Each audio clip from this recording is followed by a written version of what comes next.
यहाँ पर हम पढ़ेंगे सॉल्ट एनालिसिस। ठीक है, अब देखिए जो एनालिसिस होता है इसका मतलब हमेशा ये नहीं होता है कि सब्सटेंस को वहाँ पर क्या कर रहे हो, हम वहाँ पर ब्रेक कर रहे हो, ठीक है, उसके अल्टीमेट कॉन्स्टिट्यूएंट्स में। ठीक है, एक्चुअली में अगर हम देखें तो नेचर ऑफ सब्सटेंस, इसको हम अगर ढूंढते हो, फाइंड करते हो, या फिर आइडेंटिटी ऑफ इट्स कॉन्स्टिट्यूएंट इसको हम पता करते हो, तो इसको हम बोलते हैं क्वालिटेटिव एनालिसिस। ठीक है, तो qualitative analysis of inorganic salts. Okay, qualitative analysis of inorganic salts.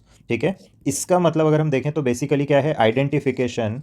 Okay, इसका मतलब क्या है, identification of cations and anions. ठीक है, प्रेजेंट इन दी सॉल्ट। ठीक है, या तो जो सॉल्ट के अंदर है या फिर मिक्सचर ऑफ सॉल्ट्स में जो भी प्रेजेंट है। ठीक है, अब देखिए इनऑर्गेनिक सॉल्ट्स जो होते हैं वो कैसे मिलते हैं हमको, बाय कंप्लीट और partial neutralization of acid with base और वाइस वर्सा। ठीक है, तो देखिए इनऑर्गेनिक सॉल्ट्स में जो हमको कैटायन रहता है, ठीक है, वो हमको किससे मिलता है, कैटायन मतलब जो पॉजिटिव चार्ज वाला पार्ट है सॉल्ट का, ये हमको किससे मिलता है, ये हमको मिलता है बेस से। और एनायन वाला किससे मिलता है, ये हमको मिलता है एसिड से। ठीक है, और आई होप यहाँ तक क्लियर है आपको। अब देखिए जैसे कि अगर हम एक सॉल्ट की बात कर लें, जैसे CuSO4 कॉपर सल्फेट, ठीक है, या फिर हम बात कर लें किसकी, NaCl की, तो देखिए CuSO4 में जो कॉपर+2 आयन है, ओके, कॉपर+2 आयन है, और NaCl में जो Na पॉजिटिव आयन है। ठीक है, तो ये आपके कैटायन की कैटेगरी में आ जाएंगे। ठीक है, और सल्फेट CuSO4 में, क्लोराइड इसमें, ये आपके किस कैटेगरी में आ जाएंगे, एनायन की कैटेगरी में आ जाएंगे, है ना। तो देखिए क्वालिटेटिव एनालिसिस जो होती है वो आपका अलग अलग स्केल्स पे की जाती है। ठीक है, जैसे मैक्रो एनालिसिस होता है यहाँ पे। ठीक है, क्या होता है, मैक्रो एनालिसिस, जिसमें हम क्या करते हैं 0.1 से लेके 0.5 ग्राम ऑफ सब्सटेंस लेते हैं, और जो सॉल्यूशन हम लेते हैं वो लगभग कितना लेते हैं, 20 ml ऑफ दी सॉल्यूशन लेते हैं। तो मैक्रो एनालिसिस के बाद अगर हम बात करें सेमी माइक्रो एनालिसिस की, तो देखिए सेमी माइक्रो एनालिसिस में 0.05 ग्राम, ओके, इतना सब्सटेंस लेते हैं और 1 ml सॉल्यूशन ले लेते हैं हम लोग। ठीक है, तो आई होप यहाँ तक क्लियर है आपको कि सेमी माइक्रो एनालिसिस में क्या होता है। अब देखिए माइक्रो एनालिसिस की अगर हम बात करें, माइक्रो एनालिसिस की अगर हम बात करें, तो देखिए माइक्रो एनालिसिस में जो अमाउंट रिक्वायर्ड होता है वो काफ़ी कम होता है। ठीक है, क्वालिटेटिव एनालिसिस की अगर हम डिस्कशन करें तो ये कहाँ पर किया जाता है, तो ये कैरीड आउट होता है बाय रिएक्शन जो कि इजीली क्या हो, परसेप्टेबल हो। ठीक है, परसेप्टेबल का मतलब क्या हो गया कि हम इजीली उसको या तो देख पाएँ, मतलब पता चल पाए हमें उसमें क्या चेंजेस आ रहे हैं, या फिर हम स्मेल कर पाएँ। ठीक है, तो ये आई होप आपको क्लियर हुआ। अब देखिए ऐसे कौन से रिएक्शंस हैं जहाँ पर हम इजीली परसेप्टेबल बोल सकते हैं, परसेप्टेबल जहाँ पर हम परसेप्शन बना सकें कुछ, मतलब देख के या फिर स्मेल करके, है ना, जैसे कि प्रेसिपिटेट आना, जैसे कि कलर का चेंज होना। ठीक है, या फिर जैसे कि इवोल्यूशन ऑफ गैस हो जाए, वहाँ पे कोई गैस वहाँ से निकल रही हो। ठीक है, ये भी हमारा एक मतलब परसेप्टेबल वाले केस में आ जाएगा। ठीक है, अब देखिए इसके बाद हम देखते हैं systematic analysis of inorganic salts. Okay, systematically हम किस तरह से एनालाइज कर सकते हैं हमारे इनऑर्गेनिक सॉल्ट को। तो देखिए इसमें कुछ स्टेप्स होते हैं, ये आपको फॉलो करना पड़ता है, जैसे कि preliminary examination of solid salt and it's solution. ठीक है, इसके बाद अगर हम देखें सेकंड, तो पहला स्टेप तो ये हो गया। सेकंड स्टेप होता है हमारा डिटर्मिनेशन ऑफ एनायंस। ठीक है, दूसरा क्या हो गया, डिटर्मिनेशन ऑफ एनायंस। अब ये डिटर्मिनेशन कैसे हो सकता है, तो ये डिटर्मिनेशन हो सकता है बाय रिएक्शंस। ओके, कैसे हो सकता है ये, बाय रिएक्शंस जो कि हमारे सॉल्यूशन में होते हैं। ठीक है, तो ये जो रिएक्शंस हैं एक तरीके से हम बोल सकते हैं हमारे रिएक्शंस कहाँ हो रहे हैं, सॉल्यूशन में। ठीक है, ये हम कहाँ कर रहे हैं, सॉल्यूशंस में, तो इसको हम बोल सकते हैं वेट टेस्ट। ठीक है, और क्या बोल सकते हो इसको, कन्फर्मेटरी टेस्ट भी हम बोल सकते हैं। ठीक है, अब देखिए डिटर्मिनेशन ऑफ एनायन, सबसे पहले हमने देखा सिस्टमेटिक एनालिसिस में प्रिलिमिनरी एग्जामिनेशन, देन हमने देखा determination of anions by reactions carried out in the solution और कंफर्मेटरी टेस्ट। अब देखिए नेक्स्ट जो है थर्ड, ये होता है, इसमें क्या होता है, डिटर्मिनेशन होता है किसका, कैटायंस का। किसका डिटर्मिनेशन होता है, कैटायंस का, और कैसे हो रहा है, by reactions in the solution. जो कि रिएक्शंस कहाँ हो रहे हैं सॉल्यूशन में, तो इसको भी हम क्या बोल सकते हैं, wet test and confirmatory test, and confirmatory test हम यहाँ पे बोल सकते हैं। अब देखिए यहाँ पर ध्यान देने वाली एक बात है, ये जो टेस्ट है ये ज़रूरी नहीं है कि हर बार इसमें से कोई कंक्लूजन निकल जाए, ठीक है, लेकिन क्या होता है कि ये हमको क्लूज़ दे देते हैं। ओके, ये हमको कुछ क्या दे देते हैं, क्लूज़ दे देते हैं कि यहाँ पर ये कैटायन हो सकता है या फिर ये एनायन हो सकता है यहाँ पर, ठीक है। तो ये टेस्ट जो होते हैं मतलब कुछ समय तो लगेगा यहाँ पे, है ना, तो 10 से 15 मिनट भी यहाँ पर कभी कभी ये लग सकते हैं, ठीक है।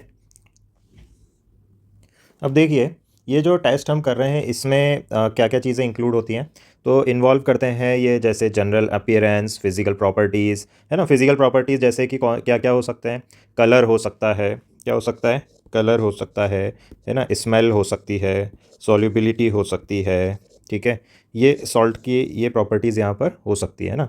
तो इनको हम क्या बोल देते हैं, ड्राई टेस्ट, क्या बोल देते हैं, ड्राई टेस्ट। ये कैसे हैं, क्योंकि इसमें हमने कोई रिएक्शन नहीं करवा रहे हैं, हम लोग यहाँ पे अपीयरेंस देख रहे हैं, हम यहाँ पे इनका कलर देख रहे हैं, हम यहाँ पर इनकी स्मेल देख रहे हैं, ठीक है। और जैसा कि अभी हमने देखा कि रिएक्शंस से जब हम सॉल्यूशन में कुछ पता करते हैं तो उनको हम क्या बोल देते हैं, वेट टेस्ट। वेट मतलब क्या, गीला, है ना, सॉल्यूशन में हो रहा है, बट कभी कभी आप अपीयरेंस, उनकी स्मेल, है ना, और ये चीज़ें फिजिकल प्रॉपर्टीज़ मतलब जनरल अपीयरेंस से आप पता कर रहे हो, तो ये किस कैटेगरी में हम डाल देंगे इनको, तो हम डाल देते हैं ड्राई टेस्ट की कैटेगरी में, है ना। तो अगर मैं आपको थोड़ा सा एक ब्रीफ आइडिया दूं ड्राई टेस्ट का, तो देखिए ड्राई टेस्ट के लिए क्या कह सकते हैं हम, जैसे अगर हम कुछ एग्जांपल देख लें, जैसे कि किसी ड्राई सॉल्ट को हीट करना, ठीक है, या फिर फ्लेम टेस्ट करना, ठीक है, क्या करना, फ्लेम टेस्ट करना, है ना, हीटिंग करके हम कुछ पता कर लें अगर, तो उसकी बात करना, है ना, या फिर जैसे कि बोरेक्स बीड टेस्ट, ये हमने पढ़ा था आपका पी ब्लॉक में, है ना, जब हम लोग वहाँ पे आइडेंटिफाई करते थे कि सॉल्ट कौन सा होगा डी ब्लॉक का, है ना, तो बोरेक्स बीट टेस्ट हमने देखा था, बोरेक्स से हम यहाँ पर करते थे, ठीक है। फिर sodium carbonate bead test, okay, ये भी एक होता है। देन ये सब हम डिटेल में भी देखेंगे, डोंट वरी, ठीक है। या फिर चारकोल कैविटी टेस्ट, है ना, तो ये सब किस कैटेगरी में आ जाते हैं, ये सब आ जाते हैं आपके ड्राई टेस्ट की कैटेगरी में।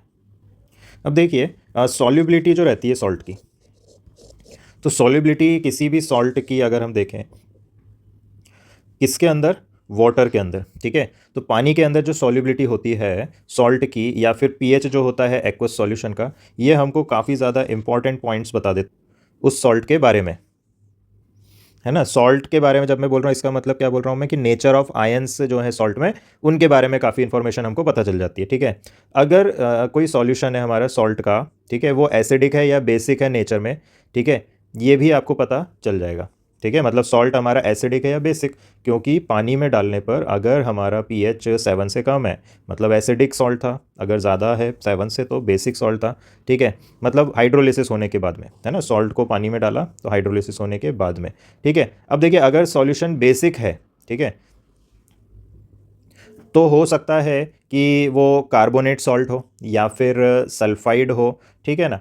इसी तरह से अगर हम देखें सॉल्यूशन अगर एसिडिक है, ठीक है, तो वो हो सकता है आपका, तो हो सकता है कि वो कैसा हो हमारा, या तो वीक बेस और स्ट्रॉन्ग एसिड के सॉल्ट का सॉल्यूशन हो। जैसे कि अगर हम बात करें, वीक बेस होता है NH4OH, स्ट्रॉन्ग एसिड होता है HCl, है ना, तो इन दोनों के जो कॉम्बिनेशन से सॉल्ट बनता है अमोनियम क्लोराइड, है ना, तो अमोनियम क्लोराइड का अगर आप सॉल्यूशन देखोगे तो वो कैसा होगा, एसिडिक होगा।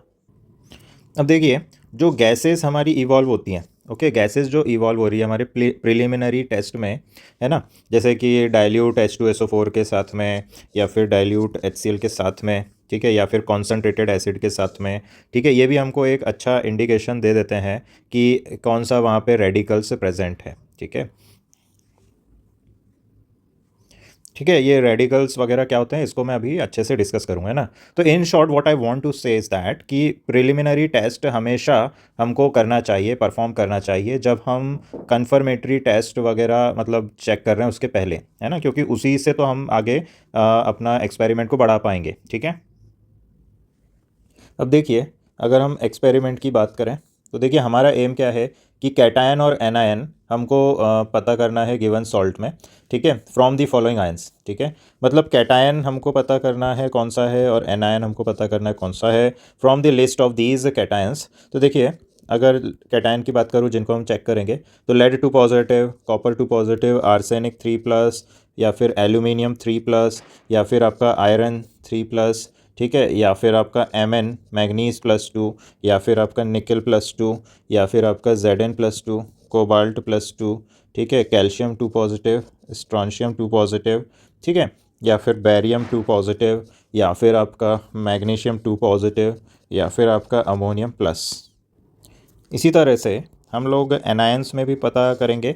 Among these following anions carbonate, sulphide, sulphate, nitrite NO2-, nitrate NO3-, chloride Cl-, Br-, bromide I-, phosphate, acetate CH3CO-।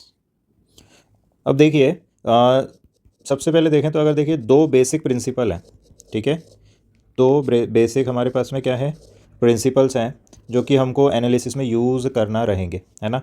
क्या क्या है? सबसे पहले तो आपका सॉल्युबिलिटी प्रोडक्ट, ठीक है, क्या है सॉल्युबिलिटी प्रोडक्ट, और दूसरा क्या है कॉमन आयन इफेक्ट, ठीक है, दूसरा क्या है कॉमन आयन इफेक्ट। अब देखिए ये दोनों भी आपस में क्या है लिंक्ड है। कैसे? देखिए आयोनिक प्रोडक्ट जो होता है ना, आयोनिक प्रोडक्ट जो होता है अगर वो ग्रेटर देन सॉल्युबिलिटी प्रोडक्ट हो, ठीक है, सॉल्युबिलिटी प्रोडक्ट किसी भी सॉल्ट के लिए एक फिक्स्ड वैल्यू होती है एक टेम्परेचर पे, तो वो आपको गिवन रहती है। और आयोनिक प्रोडक्ट अगर हम ज़्यादा करवा दें सॉल्युबिलिटी प्रोडक्ट से, तो वहाँ पर क्या होता है प्रेसिपिटेशन होता है, तो वहाँ पर क्या होता है प्रेसिपिटेशन होता है, ठीक है। अब प्रेसिपिटेशन के लिए जैसा मैंने कहा आयनिक प्रोडक्ट ज़्यादा करवा दोगे मतलब आयंस का कॉन्सेंट्रेशन बढ़ा दोगे। अब यहाँ पर भी एक हम खेल करते हैं, हम क्या करते हैं आयंस के कॉन्सेंट्रेशन बढ़ाने के लिए एक ऐसा कोई इलेक्ट्रोलाइट हम डाल देते हैं या सॉल्ट डाल देते हैं जो कि कॉमन आयन होता है, ठीक है। तो अब आई होप समझ गए हो आप। तो देखिए यहाँ पर सबसे पहली जो स्टेप होती है स्टेप 1, ठीक है, इसमें जो प्रिलिमिनरी टेस्ट हम कर रहे हैं ये कर रहे हैं विथ डाइल्यूट H2SO4 के साथ में, ठीक है, तो डाइल्यूट सल्फ्यूरिक एसिड से ना। इन दिस टेस्ट हम क्या करते हैं डाइल्यूट सल्फ्यूरिक एसिड का जो टेस्ट है, ठीक है, इसमें हम क्या करते हैं डाइल्यूट सल्फ्यूरिक एसिड को सॉल्ट से रिएक्ट करवाते हैं रूम टेम्परेचर पे और फिर क्या करते हैं इसको गर्म कर देते हैं, ठीक है। अब देखिए बड़ा ही इंटरेस्टिंग पॉइंट है ये कि कार्बोनेट, ठीक है, सल्फाइड, देन आपका सल्फाइट, ठीक है, इसका नाम क्या है सल्फाइड और इसका क्या है सल्फाइट, ठीक है ना। तो सल्फाइड, सल्फाइट, नाइट्राइट, ठीक है, NO2-, ठीक है, और एसीटेट CH3CO- है ना। ये सभी ऐसे एनायंस हैं जो कि रिएक्ट कर जाते हैं किसके साथ में डाइल्यूट सल्फ्यूरिक एसिड के साथ में, है ना। और अलग अलग गैसेस यहाँ पर क्या होती हैं इवॉल्व होती है, ठीक है। तो इनकी जो स्टडी है, ठीक है, इवॉल्व गैस की ना, वो हम लोग अभी पढ़ेंगे। तो देखिए अगर आपका एनायन अगर मान लो सपोज कार्बोनेट है तो यहाँ पर कौन सी गैस इवॉल्व होगी कार्बन डाइऑक्साइड गैस इवॉल्व होगी। अगर सल्फाइड प्रेजेंट है तो कौन सी गैस इवॉल्व होगी H2S गैस इवॉल्व होगी। अगर सल्फाइड प्रेजेंट है एनायन सल्फाइड प्रेजेंट है तो कौन सी गैस इवॉल्व होगी सल्फर डाइऑक्साइड गैस इवॉल्व होगी। अगर नाइट्राइट प्रेजेंट है तो कौन सी गैस इवॉल्व होगी NO2 गैस इवॉल्व होगी, ठीक है। और अगर एसीटेट प्रेजेंट है तो इसके CH3COH के वेपर्स इवॉल्व होंगे। अब देखिए इनकी प्रॉपर्टीज़ अगर हम देखें क्या मतलब क्योंकि हमको पता कैसे चलेगा कुछ ऑब्जर्वेशंस होंगे। तो देखिए सबसे पहले मैं आपको अगर बताऊं यहाँ पे तो जैसे अगर मान लो कार्बन डाइऑक्साइड गैस है तो कार्बन डाइऑक्साइड गैस कैसी है कलरलेस ऑर्डरलेस गैस है, ठीक है। और कुछ इसमें थोड़ा सा अगर हम देखें तो अगर हम इसको लाइम वाटर के साथ में पास करवा दें, ठीक है, किसको कार्बन डाइऑक्साइड को लाइम वाटर के साथ में पास करा दें। लाइम वाटर का मतलब क्या हो गया कैल्शियम हाइड्रोक्साइड के सॉल्यूशन को, तो वो उसको क्या करता है मिल्की टर्न कर देता है ना, वाइट वाइट सा टर्न कर देता है ना। इसके बाद अगर हम बात करें H2S गैस की तो H2S गैस भी कलरलेस होती है जैसा कि हमने देखा कार्बन डाइऑक्साइड गैस के लिए, है ना। लेकिन इसकी जो स्मेल होती है ना वो कैसी होती है रोटन एग मतलब सड़े हुए अंडों के जैसी एक मतलब स्मेल आती है, बहुत ही बेकार सी स्मेल आती है, ठीक है। और ये जो गैस है ये क्या करती है लेड एसीटेट पेपर को ब्लैक टर्न कर देती है, लेड एसीटेट पेपर को ब्लैक टर्न कर देती है H2S गैस। अब देखिए सल्फर डाइऑक्साइड गैस जो है तो सल्फ़र डाइऑक्साइड के लिए कैसे हम ऑब्जर्व करेंगे, क्या इसके प्रॉपर्टीज़ रहते हैं? तो देखिए, सल्फ़र डाइऑक्साइड गैस कैसी है? कलरलेस गैस है, पंजेंट स्मेल के साथ में, ठीक है। और कैसा स्मेल है इसका? जैसे कि मतलब सल्फ़र यहाँ पे क्या कर रहा हो, जल रहा हो, ठीक है। और ये एसिडिफाइड पोटेशियम डाइक्रोमेट सॉल्यूशन को ग्रीन टर्न कर देती है। ये जो है हमारी कौन सी गैस, सल्फर डाइऑक्साइड, ये एसिडिफाइड पोटेशियम डाइक्रोमेट K2Cr2O7 को, ऐसे सॉल्यूशन को ग्रीन टर्न कर देती है, ठीक है। नेक्स्ट जो हमारी गैस है दैट इज़ NO2। तो देखिए NO2 गैस कैसे होता है, ब्राउन फ्यूम्स होते हैं, ठीक है। ये क्या करता है, एसिडिफाइड पोटेशियम आयोडाइड सॉल्यूशन को ये क्या कर देता है, ब्लू टर्न कर देता है ना। एसिडिफाइड पोटेशियम आयोडाइड सॉल्यूशन को ये ब्लू टर्न कर देता है। लेकिन कौन सा एसिडिफाइड पोटेशियम आयोडाइड सॉल्यूशन होगा, जिसमें स्टार्च प्रेजेंट होगा, ठीक है। तो स्टार्च जिसमें होगा, ऐसे एसिडिफाइड पोटेशियम आयोडाइड सॉल्यूशन को ये कैसा टर्न कर देता है, क्या कलर करवा देता है, ब्लू करवा देता है। कौन, NO2। और इनमें अगर हम देखें तो CH3COH के वेपर्स के बारे में क्या ऑब्जर्वेशन आता है? तो देखिए CH3COH के जो वेपर्स होते हैं, ठीक है, ये कैसे होते हैं, कलरलेस। और इसकी स्मेल कैसी होती है, थोड़ी विनेगर टाइप की होती है, ठीक है। और ये क्या करता है, ब्लू लिटमस को रेड में कन्वर्ट कर देता है, CH3COH के vapours. So dear students, that's all for this video. हम कंटिन्यू करेंगे नेक्स्ट लेक्चर में। Till then bye bye.